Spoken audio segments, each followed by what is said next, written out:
हमारा पूरा शरीर प्राण ऊर्जा से चलता है।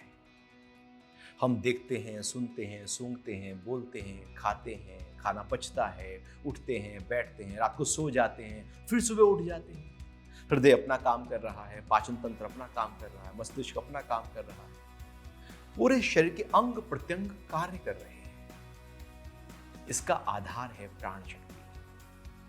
प्राण शक्ति के आधार पर पूरा शरीर चलता है, हमारा मन चलता है, मन में उठने वाले विचार चलते हैं, बुद्धि के निर्णय होते हैं, हृदय से उठने वाले भाव होते हैं। यहां जो होता है उसका आधार प्राण शक्ति है। जैसे घर में सारे डिवाइसेस हों और उसका आधार है बैटरी या इलेक्ट्रिसिटी, तो उससे वो सब चलेगा। ऐसे शरीर को ऊर्जा मतलब प्राण ऊर्जा के आधार पर गति मिलती है। अभी जो प्राण ऊर्जा है ये जितना संतुलित रहेगी, जितना प्रचुर मात्रा में रहेगी, उतना शरीर स्वस्थ रहेगा।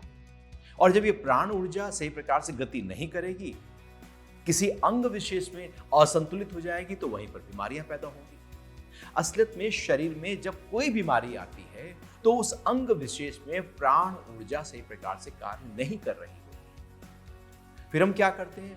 कुछ योग के अभ्यास करते हैं, कुछ आसन करते हैं, कुछ प्राणायाम करते हैं, या कुछ भी आप वॉक करेंगे, नेचुरोपैथी की शरण में जाएंगे, आयुर्वेद की शरण में जाएंगे।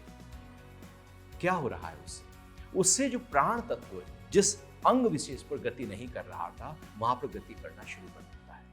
और जैसे ही प्राण ऊर्जा उस अंग विशेष में गति करने लगती है, वो अंग धीरे धीरे स्वस्थ होने लगता है और वहां पर जो बीमारी आई है वो बीमारी दूर होने लगती है। तो हम अपनी प्राण ऊर्जा को कैसे बढ़ाएं, इस बात पर विशेष ध्यान होना चाहिए। क्योंकि जब हम गलत खाते हैं, गलत तरीके से बैठते हैं, गलत तरीके से सोचते हैं, सोने का और जागने का टाइम सही नहीं है, व्यायाम सही प्रकार से नहीं होता, तो सीधा इसका असर हमारी प्राण शक्ति पर पड़ता है, प्राण ऊर्जा पर पड़ता है और वो इम्बैलेंस हो जाती है। और इसलिए यदि प्राण ऊर्जा इम्बैलेंस हो गई तो पहले एक बीमारी होती है, उसके बाद दूसरी खड़ी हो जाती है, फिर तीसरी कोई बीमारी आ जाती है, थोक में बीमारियां होने लगती हैं कुछ शरीरों में। तो क्योंकि प्राण ऊर्जा जैसे जैसे इम्बैलेंस होती चली जाएगी, वैसे वैसे रोग बढ़ते चले जाएंगे और जब तक वो ठीक ना हो जाए बीमारी जाती ही नहीं है। इसलिए साध्य या असाध्य रोगों में यदि हम प्राण ऊर्जा को बढ़ाने में सफल हो जाएं, तो असाध्य रोग भी साध्य होने लगते हैं,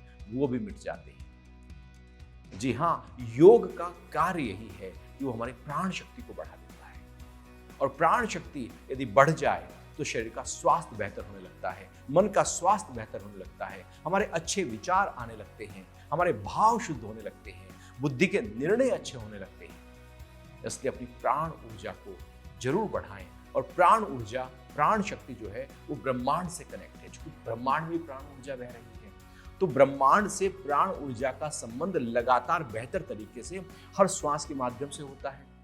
तो यदि श्वासों के लेने की क्रिया हमारी अच्छी प्रकार से हो, सही प्रकार से हो, लंबा गहरा हम सांस भरें, पानी ज्यादा पिएं, भोजन सात्विक लें, फलाहार करें, मतलब और हम एक तरह से प्रकृति के नजदीक रहें, नंगे पैर कभी जमीन पर रहें, खुले आकाश में रहें, मतलब बाहर के पंच तत्वों से प्राण जो है उनको आप अपने शरीर में धारण करें, तो आपकी प्राण ऊर्जा प्रचुर मात्रा में बढ़ेगी और हम स्वस्थ रहेंगे। हरि ओम।